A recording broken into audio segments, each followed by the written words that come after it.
Hello student, Chavda sir lecture के YouTube channel पर आपका स्वागत है। कक्षा 10वीं विषय सामाजिक विज्ञान प्रश्न बैंक 2021-22 के ऑब्जेक्टिव टाइप प्रश्नों का हल का हम पहला वीडियो आप लोगों के सामने इस वीडियो में लेके आ रहे हैं। हमने इसके पहले आपको अन्य विषय के बहुत सारे वीडियो अवेलेबल कराए हैं। अगर आपने अभी तक भी नहीं देखे हैं तो हमारे चैनल की प्लेलिस्ट में जाके आप देख सकते हैं और चैनल को सब्सक्राइब करना ना भूलें। बेल आइकन को जरूर क्लिक करें जिससे आने वाली वीडियो की नोटिफिकेशन आप लोगों तक आसानी से पहुंच जाए। तो आइए शुरुआत करते हैं सामाजिक विज्ञान कक्षा 10वीं और इसका हम बुक वाइज वीडियो बना रहे हैं। सबसे पहले जो समकालीन भारत जो आपकी बुक है उससे शुरुआत करते हैं। समकालीन भारत जो आपकी भूगोल वाली बुक है उसमें हमारे जो चैप्टर है संसाधन विकास, वन एवं वन्य जीव संसाधन, जल संसाधन, कृषि, खनिज तथा ऊर्जा संसाधन, विनिर्माण उद्योग और राष्ट्रीय अर्थव्यवस्था की जीवन रेखा, ये कुल 1 2 3 4 5 6 7 पार्ट है। 7 पार्ट में 4 4 8 4 12 और 8 20 4 24 और एक 25 नंबर आवंटित किए गए हैं। इन 25 नंबर में 80 नंबर का आपका पेपर होना है। 25 नंबर भूगोल को दिए गए हैं और उस 25 नंबर में 2 2 4 5 6 7 8 9 ऑब्जेक्टिव इस किताब के अंदर से आएंगे। हम इस वीडियो को जो देखेंगे वो इन 9 ऑब्जेक्टिव के लिए देखने वाले हैं। इनको हम बाद में पढ़ेंगे। 2 अंक, 3 अंक और 4 अंक के क्वेश्चन को सबसे पहले हम बात कर रहे हैं 2 अंकों के प्रश्नों के लिए। तो आइए शुरुआत करते हैं समकालीन भूगोल को और इसके ऑब्जेक्टिव देखते हैं। पर्टिकुलर चैप्टर नंबर 1 की बात करते हैं। संसाधन एवं विकास 4 अंक का है, 2 ऑब्जेक्टिव आएंगे। तो इसके ऑब्जेक्टिव देखते हैं। अध्याय 1 के पहला ऑब्जेक्टिव है निम्नलिखित में से कौन सा अजैव संसाधन है। निम्नलिखित में से कौन सा अजैव संसाधन है तो आएगा चट्टाने। चट्टाने अजैव संसाधन है। काली मिट्टी निम्नलिखित में से किस फसल के लिए सर्वाधिक उपयोगी है। काली मिट्टी कपास की फसल के लिए सर्वाधिक उपयोगी है। कितने में भारत में कितने प्रतिशत भूभाग पर वनों का विस्तार होना चाहिए। 33%। निम्नलिखित में से, यहां वैसे गलत छपा है, में से किस राज्य में सीढ़ीदार या रोपणी खेती की जाती है। तो रोपणी खेती उत्तराखंड में होती है क्योंकि वहां पे पहाड़ है, इसलिए रोपणी खेती होती है वहां। ज्वारीय ऊर्जा निम्नलिखित में से किस प्रकार का संसाधन नहीं है तो यह पुनर्पूर्ति योग्य संसाधन नहीं है। निम्नलिखित में से किस प्राकृतिक संसाधन का भंडार सीमित है तो वो है आपका खनिज तेल, इसका संसाधन सीमित है। किस कमीशन ने सतत पोषणीय विकास की अवधारणा प्रस्तुत की तो सतत पोषणीय विकास की अवधारणा ब्रुंडलैंड कमीशन ने प्रस्तुत की। निम्नलिखित में से मरुस्थलीय मृदा किस राज्य में पाई जाती है। आप लोगों ने बचपन से सुना होगा मरुस्थल राजस्थान में है, इसलिए राजस्थान में पाई जाती है। तो इसका स्क्रीनशॉट ले लीजिए। हमें 7 पार्ट इसी वीडियो में पूरे करने हैं भूगोल के, तो हम ज्यादा लंबा वीडियो नहीं खींचना चाहते हैं, फटाफट स्क्रीनशॉट लीजिए। अगला है लौह अयस्क प्रकार का संसाधन है तो अजैव प्रकार का संसाधन है। अजैव। जो भूमि जोतने योग्य नहीं होती उसे कौन सी भूमि कहते हैं। बंजर भूमि कहते हैं। काली मृदा को मृदा भी कहते हैं, रेगुर मृदा कहते हैं काली मृदा को। भारत के कुल संचित क्षेत्रों के लगभग प्रतिशत हिस्से पर खेती की जाती है। 54% हिस्से पर कैसी की खेती की जाती है। देश के कुल क्षेत्रफल का 43% भूभाग क्षेत्र मैदान क्षेत्र है। विकासशील देश भारत, विकसित देश अमेरिका, लद्दाख शीत मरुस्थल, राजस्थान थार का मरुस्थल और लावा के प्रवाह से निर्मित दक्कन ट्रैप। तो इनका स्क्रीनशॉट ले लीजिए। अब देखते हैं सत्य असत्य। पुरानी जलोढ़ मृदा को बांगर भूमि कहा जाता है। सत्य। लेटेराइट शब्द ग्रीक भाषा के शब्द लेटर से लिया गया है। सत्य। सेल और धातुएं जैविक संसाधन है, असत्य। पंजाब हरियाणा में 80% भूमि पर खेती की जाती है, सत्य। और जहां एक कृषि वर्ष या उससे कम समय से खेती न की गई हो, उसे शुद्ध बोया गया क्षेत्र कहा जाता है। यह असत्य, क्योंकि बोनी होनी चाहिए तो शुद्ध बोया गया खेत माना जाता है। भारत का कुल भौगोलिक क्षेत्रफल कितना है? वो है 32,87,263 लाख वर्ग किलोमीटर। उत्पत्ति के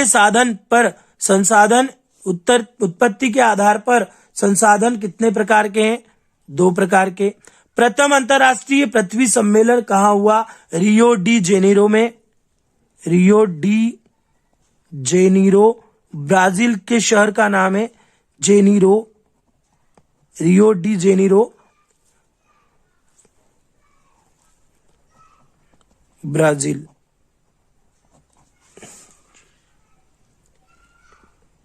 इसको जेनेरो और जेरेरो 2 तरीके से बोलते हैं, इंग्लिश बोलने का डिफरेंट होता है, इसलिए जेनेरो भी सही रहेगा, जेरेरो भी सही रहेगा। देश के क्षेत्र का कितने प्रतिशत पठार क्षेत्र है? तो 27% है। और मरुस्थलीय मृदा का रंग कैसा होता है? वो होता है लाल भूरा। तो इसका स्क्रीनशॉट लीजिए। आपका पार्ट 1 यहां पे समाप्त होता है। इसी वीडियो में हम पार्ट 2 भी लेंगे, पार्ट 3 भी लेंगे। तो शुरू चलते हैं आगे। सबसे पहले पार्ट 2 की ब्लूप्रिंट देखते हैं, उसमें भी 4 अंक का है। पार्ट 2 का नाम हमारा जो है वो है वन एवं वन्य जीव संसाधन। इसमें भी 2 अंक के ऑब्जेक्टिव आएंगे और इन ऑब्जेक्टिव के लिए हम देखते हैं। सबसे पहले ऑब्जेक्टिव सही विकल्प चुनिए को देखते हैं। तो सही विकल्प चुनिए दे रखा है, प्राकृतिक सीमा से अलग विशेष क्षेत्र में पाई जाने वाली जातियां कहलाती है स्थानिक। सरिस्का बांध रिजर्व परियोजना स्थित है, वो कहां पे स्थित है? राजस्थान में। निम्नलिखित में से किस राज्य में संयुक्त वन प्रबंधन का पहला प्रस्ताव पारित किया? ओडिशा ने। पूर्वोत्तर और मध्य भारत में वनों की कटाई का प्रमुख कारण है स्थानांतरित खेती के लिए। और निम्नलिखित में से स्थायी वनों का सर्वाधिक क्षेत्र किस राज्य में है? तो वो है मध्य प्रदेश में। इसका स्क्रीनशॉट लीजिए। आगे है रिक्त स्थान। हिमालयन यव एक पौधा है, औषधीय पौधा है।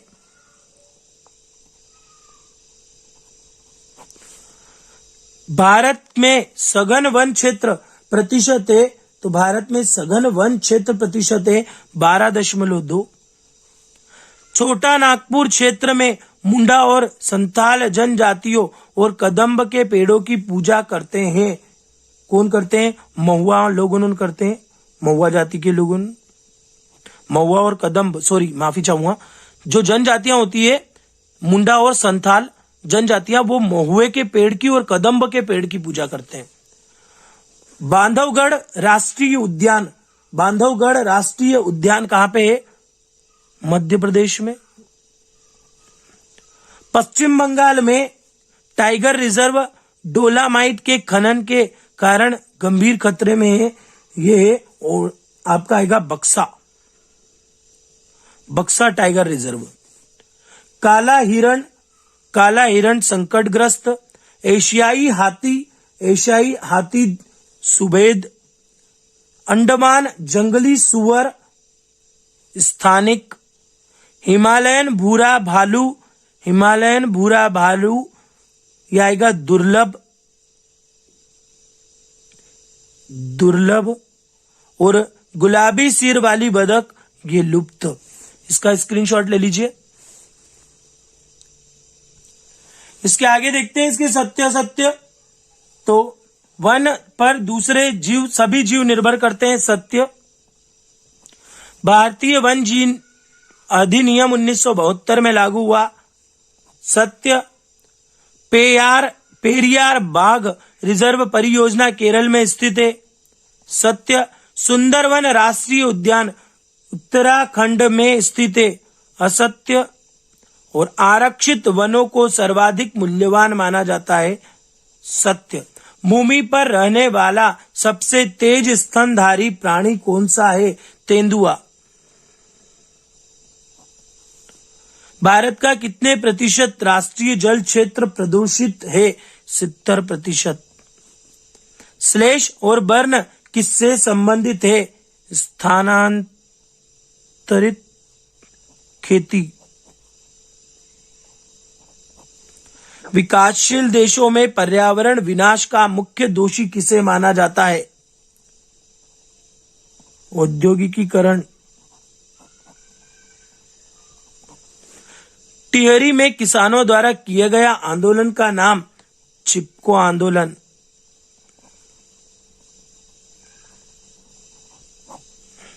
तो ये आप याद कर सकते हैं। पार्ट 3 देखते हैं। सबसे पहले पार्ट 3 में मैं बता दूं आपको कि कुल 3 पार्ट्स में सिर्फ एक ही ऑब्जेक्टिव आएगा, कोई प्रश्न उत्तर नहीं आएंगे, इसलिए इसके ऑब्जेक्टिव जो हम पढ़ा रहे हैं उन पे आप जरूर ध्यान दें।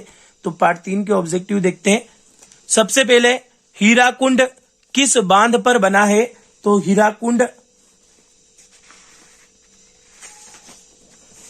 हीराकुंड महानदी बांध पर बना है। किस नदी पर बना है? तो महानदी पर बना है। सरदार सरोवर बांध किस नदी पर बना है? तो ये नर्मदा पर बना है। निम्नलिखित में किस नदी पर बहुउद्देशीय नदी परियोजना नहीं है? यमुना। निम्नलिखित में कौन सा ताजा पानी का स्रोत है? वर्षा, भूजल और भूतल तीनों है। और निम्नलिखित में से किसके द्वारा आज भारत में उत्पादित कुल बिजली का 22% है? तो 22% जल विद्युत ऊर्जा का है। तो इनके सभी के आप स्क्रीनशॉट ले सकते हैं। बिना देर कम रहे हम आगे बढ़ रहे हैं। सही जोड़ी और सत्य। गांधी सागर बांध चंबल नदी, नागा अर्जुन सागर बांध, माफी चाहूंगा, गांधी सागर बांध चंबल नदी, नागा अर्जुन सागर बांध कृष्णा नदी, कृत्रिम झील भोपाल, नर्मदा बचाओ आंदोलन नर्मदा नदी, और बिहार का शोक कोसी नदी। महासागर का जल अलवणीय जल होता है। असत्य। उसमें लवण मिले हुए होता है, खारा पानी होता है वो। कावेरी नदी विवाद कर्नाटक और तमिलनाडु राज्यों के बीच का विवाद है, तो इसका आएगा सत्य। सरदार सरोवर बांध गुजरात में ताप्ती नदी पर बनाया गया है, तो यह आएगा सत्य।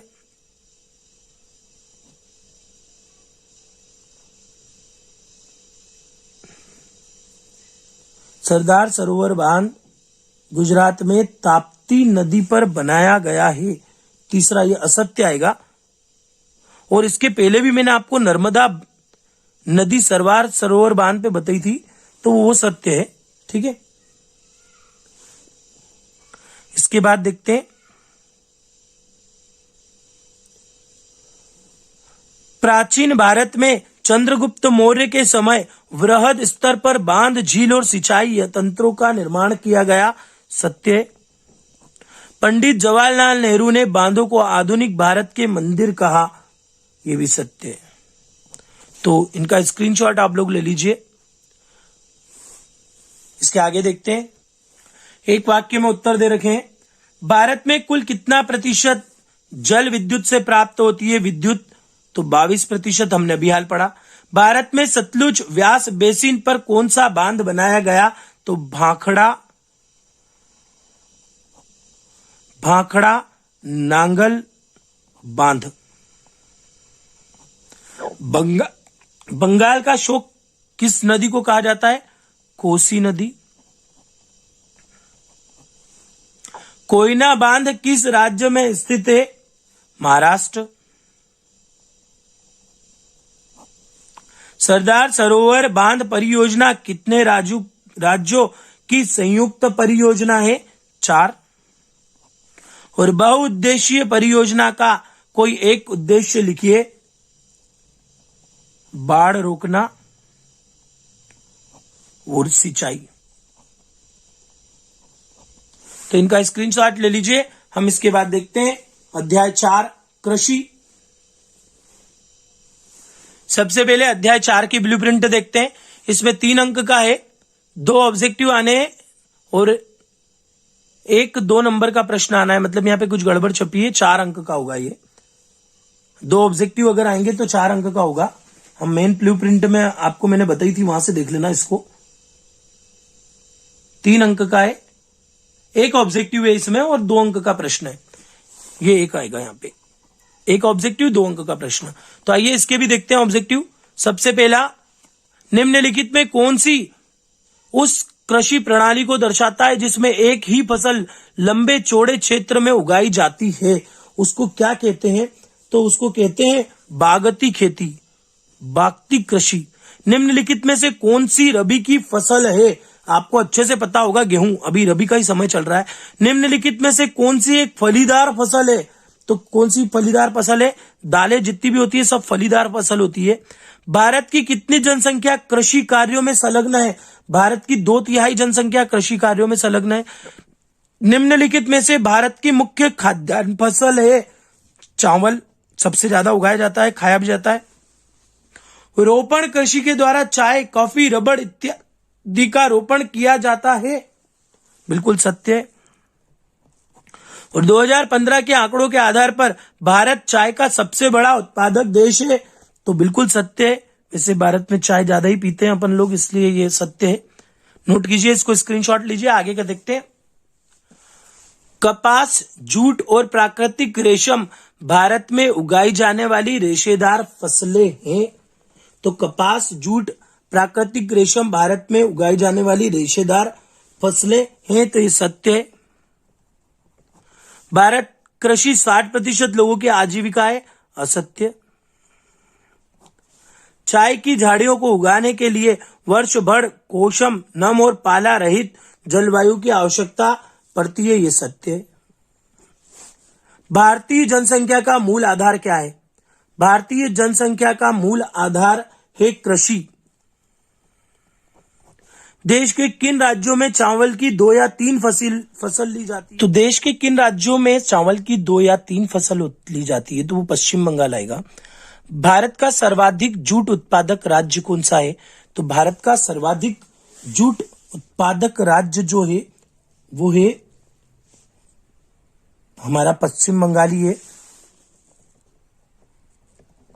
पश्चिम बंगाल। भूमि पर जनसंख्या का अधिक दबाव डालने वाले क्षेत्र में किस प्रकार की कृषि की जाती है? गहन कृषि। और उस फसल का नाम बताइए जो उत्तर भारत में खरीफ तथा दक्षिण भारत में रबी की फसल कहलाई जाती है। वो है तिल। तो ये हो गया आपका पार्ट 4। पार्ट 5 देखते हैं। तो पार्ट 5 है हमारा। पार्ट 5 है खनिज तथा ऊर्जा संसाधन। इसमें से भी एक ऑब्जेक्टिव आना है। निम्नलिखित में से कौन सा अधात्विक खनिज है? तो अधात्विक खनिज जो है वो है अभ्रक। मैग्नीज का उत्पादन किस राज्य में अधिक होता है? मैग्नीज का उत्पादन होता है ओडिशा में। देश का लगभग 52% तांबा कौन सा राज्य उत्पादित करता है? तो वो करता है मध्य प्रदेश। निम्नलिखित में कौन सा कोयले का प्रकार है जिसका वाणिज्य प्रयोग में किया जाता है? वो है बिटुमिनस। और निम्नलिखित में से कौन सा ऊर्जा का नवीनीकरण स्रोत नहीं है? तो आणविक ऊर्जा। इनका स्क्रीनशॉट ले लीजिए। अध्याय 5 में चल रहे हैं हम, खनिज एवं ऊर्जा संसाधन। आगे बढ़ते हैं। भारत का सबसे अधिक पेट्रोलियम उत्पादन, भारत का सबसे अधिक पेट्रोलियम उत्पादन मुंबई हाई। मुंबई हाई। भारत का सबसे बड़ा और ऊर्जा संयंत्र वो है बालाघाट। भारत का सबसे पुराना तेल उत्पादक राज्य वो है,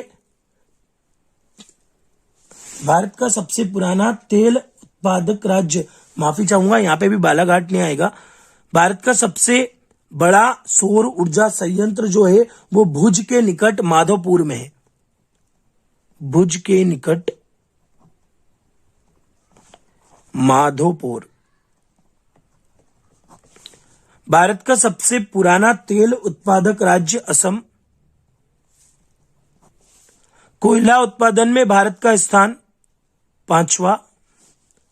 जलोढ़ निक्षेप के नाम से जाना जाता है प्लेसर निक्षेप को।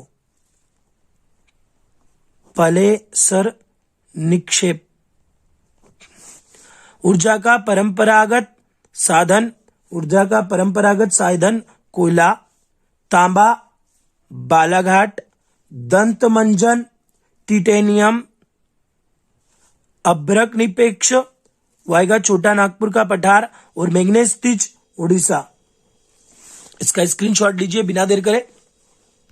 और आप लोग पूरा वीडियो बिना स्क्रिप्ट करे देख रहे हैं, बहुत अच्छी बात है। वीडियो लंबा जरूर है, माइक पे हमारा भी गला खिंचा था, बहुत तेजी से है, पर अगर हम छोटे छोटे वीडियो देंगे तो ये वीडियो हमारे पूरे नहीं हो पाएंगे। सारे विषय के वीडियो पूरे नहीं हो पा रहे थे, इसलिए हमने बड़े बड़े वीडियो देने की सोची है। तो सत्य देखते हैं। भारत में 98% कोयले के भंडार गोंडवाना युग के हैं, तो ये आपका सत्य है। खनिज केवल कठोर रूप में पाए जाते हैं, असत्य। अयस्कों के सतत उत्खनन से लागत घटती है, असत्य। और हीरे की खुदाई सर्वप्रथम भारत में हुई थी, सत्य। भारत किस देश को सर्वाधिक लौह अयस्क निर्यात करता है, जापान। चूने के पत्थर का सबसे अधिक उपयोग किस उद्योग में होता है, सीमेंट। भारत का प्रथम परमाणु ऊर्जा केंद्र कौन सा था, तारापुर। और कोयला किस प्रकार का खनिज है, अधात्विक ऊर्जा खनिज। तो इनका स्क्रीनशॉट भी ले लीजिए। 2 पार्ट और बचे हैं, आप लोग वीडियो में बने रहिए, बीच बीच में स्क्रिप्ट मत कीजिएगा। और क्योंकि यहाँ पे बहुत छोटे समय में वीडियो फटाफट तेजी से चल रहा है। आइए आगे देखें। पार्ट 6 विनिर्माण उद्योग। विनिर्माण उद्योग में से भी एक ऑब्जेक्टिव आएगा, बिना देर करे देखते हैं। भारत में कौन सा राज्य सूती वस्त्र उद्योग के लिए प्रसिद्ध है, वो है गुजरात। इसके बाद आएगा भारत रेशम उद्योग का प्रमुख केंद्र मैसूर। भारत में किस राज्य में चीनी का सबसे ज्यादा उत्पादन होता है, उत्तर प्रदेश। प्रथम जूट मिल की स्थापना किस स्थान पर हुई थी, वो है कोलकाता। भारत का सबसे प्राचीन और प्रमुख उद्योग कौन सा है, वो है सूती वस्त्र उद्योग। थोड़ा सा और आगे बढ़ा लेता हूं मैं। टाटा आयरन एवं स्टील कंपनी जमशेदपुर किस राज्य में स्थित है, तो वो है झारखंड। हवाई जहाज, बर्तन तथा तार बनाने में किस धातु का उपयोग किया जाता है, एल्यूमिनियम। भिलाई संयंत्र इस्पात संयंत्र किस राज्य में स्थित है, तो आएगा छत्तीसगढ़। और इनका स्क्रीनशॉट ले लीजिए आप लोग।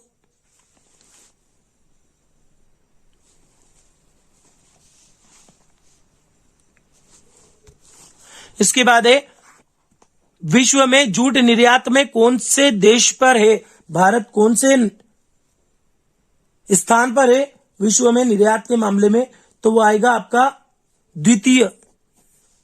भारत विनिर्माण उद्योग से कुल घरेलू उत्पादन का प्रतिशत प्राप्त करता है, कितना प्रतिशत प्राप्त करता है, 17.2।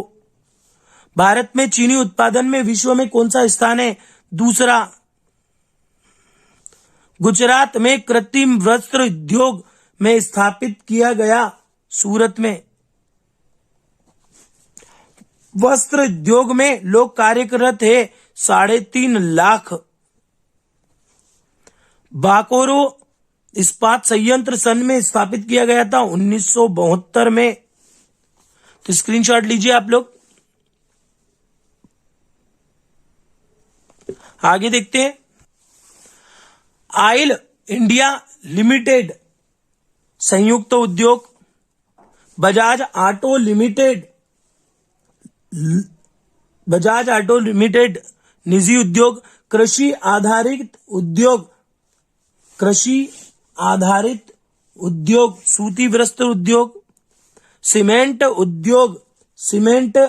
उद्योग चूना पत्थर, और वायु प्रदूषण कार्बन मोनोऑक्साइड। टिस्को सत्य टिस्को एशिया महाद्वीप का सबसे बड़ा इस्पात कारखाना है। सत्य। कृषि तथा उद्योग एक दूसरे के पूरक है। सत्य।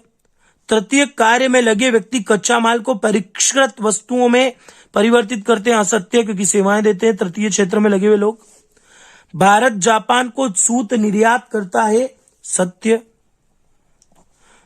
सार्वजनिक क्षेत्र का उद्योग Tata iron and steel company TISCO है। यह सत्य, जमशेदपुर में है।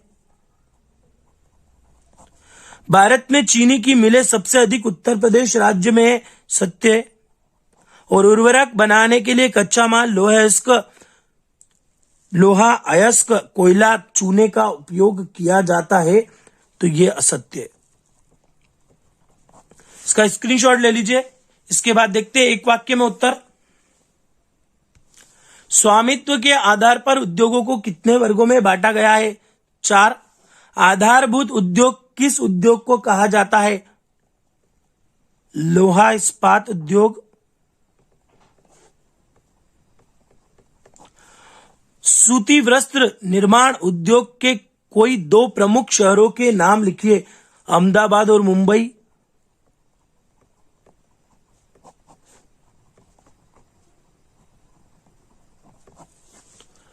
और किस शहर को भारत का मैनचेस्टर कहा जाता है? अहमदाबाद। तो ये पार्ट 6 आप लोगों का पूरा हुआ। अंतिम इस भूगोल का पार्ट 7 देखते हैं। पार्ट 7 में राष्ट्रीय अर्थव्यवस्था की जीवन रेखाएं, इसमें से 2 ऑब्जेक्टिव आने हैं। तो ऑब्जेक्टिव देखते हैं हम बिना देर करे। पहला है, भारतीय रेल परिवहन को कितने प्रखंडों में पुनः संकलित किया गया है? रेल प्रखंडों में पुनः संकलित किया गया है। 16 प्रखंड बना रखे हैं उन्होंने। निम्नलिखित में से कौन से 2 दूरस्थ स्थित उत्तर दक्षिण गलियारों से जुड़ा है? श्रीनगर और कन्याकुमारी। स्वतंत्रता प्राप्ति के पश्चात कच्छ की खाड़ी में कौन सा पहले पतन के रूप में विकसित हुआ? वो आएगा कांडला। भारत में वायु परिवहन का राष्ट्रीयकरण कब किया गया? 1953। भारत के कुल निर्यात का 50% लोहा अयस्क किस बंदरगाह से निर्यात होता है? मारगाओ। स्क्रीनशॉट लीजिए, फिर रिक्त स्थान और जोड़ी देखते हैं हम। इसके बाद 1 लाख से अधिक व्यक्ति पर्यटन उद्योग में प्रत्यक्ष रूप से संलग्न है। 150। राज्य व देशों में व्यक्तियों के बीच का आदान प्रदान व्यापार। देश का राष्ट्रीय समाचार व संदेश माध्यम तथा विश्व के वृहत्तम संचार तंत्र में से एक, आप लोगों ने बचपन से सुना होगा, दूरदर्शन, सरकारी चैनल जिसको हम बोलते हैं। विश्व की सबसे लंबी राजमार्ग सुरंग अटल टनल सीमा सड़क संगठन द्वारा बनाई गई है। अभी इसका मोदी जी ने उद्घाटन भी किया था। जिला मार्ग की सड़कों का निर्माण व रखरखाव द्वारा किया जाता है जिला परिषद। जल परिवहन सबसे सस्ता साधन। स्वर्णिम चतुर्भुज महाराजमार्ग। देश की पहली रेलगाड़ी 1853। राजमार्गों का निर्माण पीडब्ल्यूडी। इसका स्क्रीनशॉट ले लीजिए। फिर सत्य और एक वाक्य में उत्तर देखते हैं। नेक्स्ट है, मुंबई एक वृहत पत्तन है जिसके प्राकृतिक खुले विस्तृत व सुचारू पोताश्रय हैं। सत्य। डिजिटल भारत एक ज्ञान आधारित परिवर्तन के लिए भारत को तैयार करने का एक विशाल कार्यक्रम है। सत्य। कांडला बंदरगाह का एक ज्वरीय पतन है। सत्य। भारत विश्व के सर्वाधिक सड़क जाल वाले देशों में से एक है। सत्य। पाइपलाइन बिछाने की प्रारंभिक लागत कम होती है, असत्य। देश का कितने प्रतिशत व्यापार समुद्रों द्वारा होता है, 95%। पूर्वी तट के साथ तमिलनाडु में दक्षिण पूर्वी शोर पर कौन सा पत्तन स्थिर है, तूतीकोरन। हमारे देश में सर्वाधिक समाचार पत्र कौन सी भाषा में प्रकाशित होते हैं, हिंदी। जो व्यक्ति उत्पाद को परिवहन द्वारा उपभोक्ता तक पहुंचाते हैं उन्हें क्या कहते हैं, व्यापारी। कम व्यक्तियों कम दूरी पर कम वस्तुओं के परिवहन में कौन सा मित व्ययी है, सड़क परिवहन। तो इसी के साथ आप लोगों का जो भूगोल वाले भाग के ऑब्जेक्टिव है वो समाप्त होते हैं। हम इस वीडियो को यहीं विराम देते हैं। अगले वीडियो का इंतजार कीजिए, चैनल को जरूर सब्सक्राइब कीजिए, बेल आइकॉन को क्लिक कीजिए, आने वाले वीडियो का इंतजार कीजिए। तब तक के लिए धन्यवाद।